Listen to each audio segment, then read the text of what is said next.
नमस्कार। आज हमारे पास कोई रिसर्च पेपर नहीं है, बल्कि कुछ बहुत ही पर्सनल है। एक रिज्यूमे? हाँ, एक प्रोफाइल। बिल्कुल। हमारे सामने सुजॉय धर की पेशेवर प्रोफाइल है और आज हम इस एक पन्ने से उनके पूरे करियर की कहानी को एक तरह से डिकोड करने की कोशिश करेंगे। मिशन सिर्फ ये पढ़ना नहीं है कि उन्होंने कब क्या किया, बल्कि इन सब डॉट्स को जोड़कर ये समझना है कि उनकी असली विशेषज्ञता क्या है। तो चलें, सबसे पहले ऑब्जेक्टिव देखते हैं। किसी भी प्रोफाइल की पहली लाइन अक्सर सबसे उबाऊ लाइन। हाँ, सही कहा। लेकिन यहाँ कुछ है। इसमें लिखा है उन्हें कंटेंट एग्जीक्यूटिव के तौर पर 13 साल का तगड़ा अनुभव है। तो ये तो साफ है, कोई नौसिखिया नहीं है, एक अनुभवी पेशेवर है जो शायद अब कुछ नया करना चाहता है। हाँ, लेकिन मेरे लिए जो चीज सबसे अलग है वो उस पहली ही लाइन में छिपा एक नाम है, दूरदर्शन। बिल्कुल। ये बहुत बड़ा पॉइंट है। वो अपने अनुभव को सीधे दूरदर्शन के प्रोजेक्ट से जोड़ते हैं। ये कोई भी ब्रॉडकास्ट प्रोजेक्ट नहीं है। मतलब भारत में ब्रॉडकास्टिंग की दुनिया में दूरदर्शन के साथ काम करने का एक अलग ही मतलब है, एक वजन है। ये आपको तुरंत एक तरह की विश्वसनीयता देता है। अच्छा, तो ये सिर्फ एक क्लाइंट का नाम नहीं बल्कि एक पहचान है। ये बात तो सही है। तो फिर ये जो 13 साल का अनुभव है वो असल में दिखता कैसा है?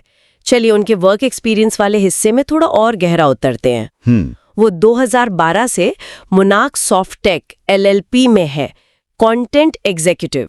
एक ही कंपनी में 1 दशक से ज्यादा। ये अपने आप में एक कहानी। आजकल ऐसा कौन करता है? सही बात है।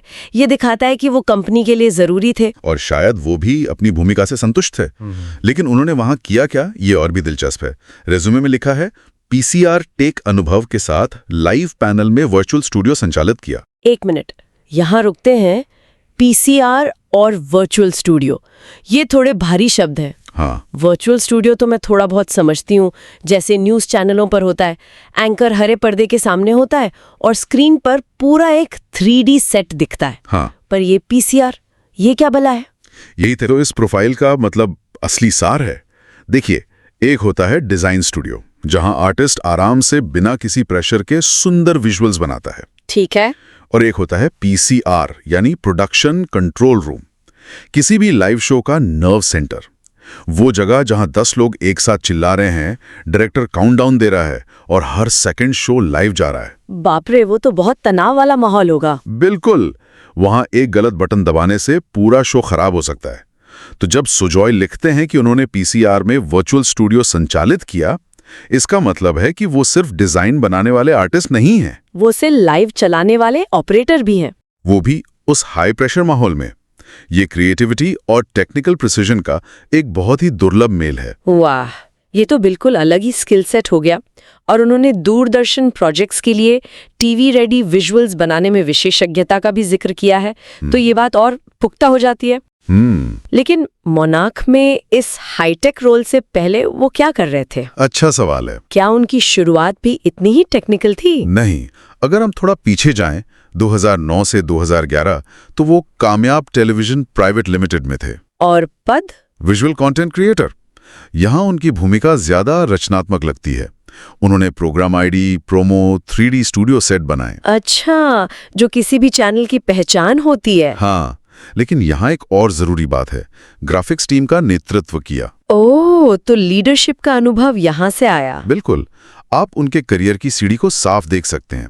कामयाब टीवी में उन्होंने एक क्रिएटर के तौर पर शुरुआत की और एक छोटी टीम को लीड किया। वो नींव थी।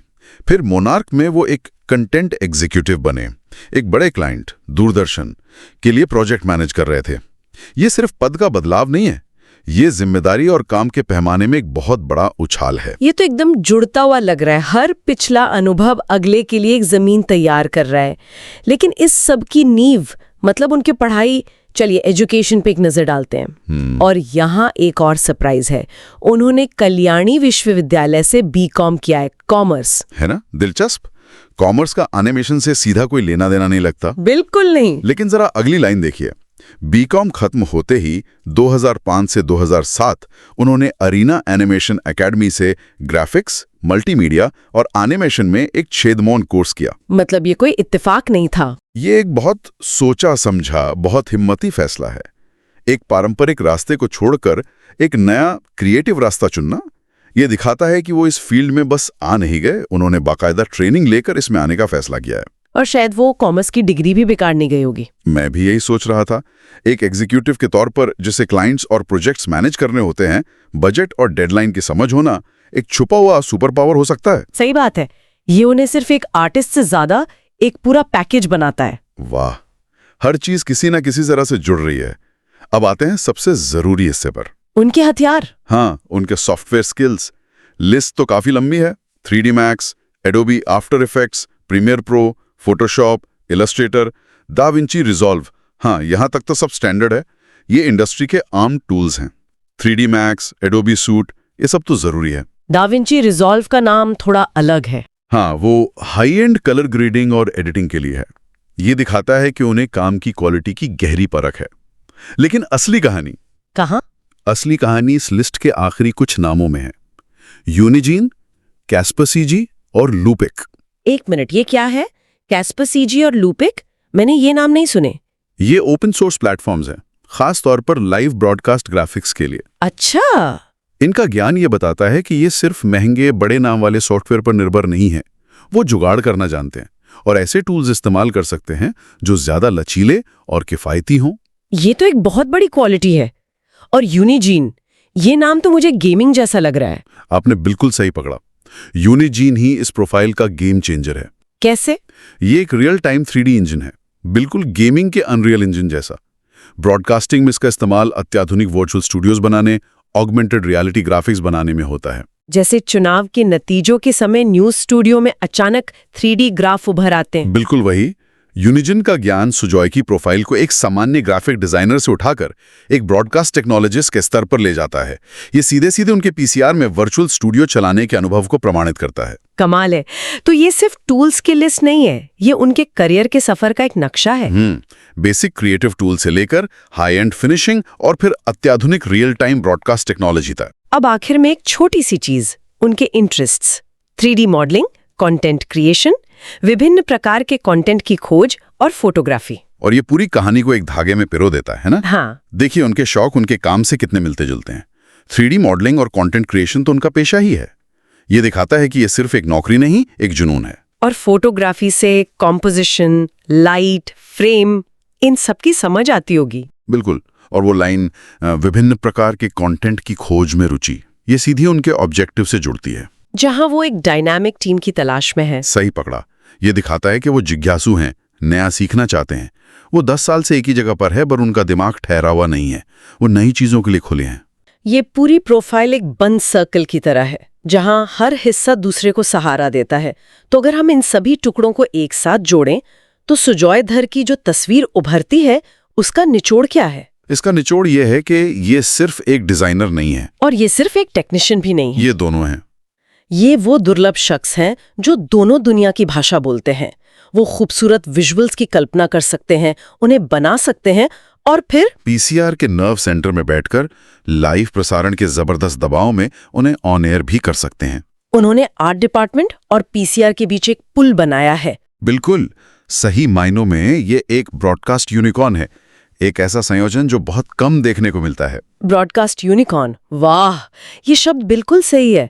कॉमर्स से शुरुआत, फिर क्रिएटिव स्किल्स, टीम लीडिंग और अब एक हाईटेक ब्रॉडकास्ट ऑपरेटर। एक बहुत सोची समझी करियर यात्रा। तो अब हमारे श्रोताओं के लिए एक अंतिम विचार। प्रोफाइल में साफ लिखा है कि वो एक गतिशील टीम, एक डायनामिक टीम में योगदान देना चाहते हैं। हाँ, और यही सबसे बड़ा सवाल है। एक तरफ उनके पास दूरदर्शन जैसे पारंपरिक संगठन का गहरा अनुभव है और दूसरी तरफ यूनिजन जैसे भविष्य की टेक्नोलॉजी की महारत। तो सवाल ये उठता है कि किस तरह की गतिशील टीम को उनके जैसे ब्रॉडकास्ट यूनिकॉर्न से सबसे ज्यादा फायदा होगा? क्या वो कोई आधुनिक न्यूज चैनल होगा जो अपने चुनाव कवरेज को ऑगमेंटेड रियलिटी से अगले स्तर पर ले जाना चाहता हो? या कोई ओटीटी प्लेटफॉर्म जो लाइव स्पोर्ट्स या इवेंट्स का प्रोडक्शन कर रहा है? या फिर शायद कुछ बिल्कुल ही नया, जैसे वर्चुअल इवेंट्स और मेटावर्स की दुनिया, जहां रियल टाइम 3D माहौल बनाने और उसे लाइव चलाने की उनकी क्षमता का पूरा इस्तेमाल हो सके? ये सवाल सिर्फ सुजॉय के अगले कदम के बारे में नहीं है, ये ब्रॉडकास्टिंग के भविष्य की दिशा के बारे में भी है। उनका अनुभव अतीत और भविष्य के बीच एक पुल जैसा है। और वो आगे जहां भी जाएंगे, वो जगह दिलचस्प जरूर होगी।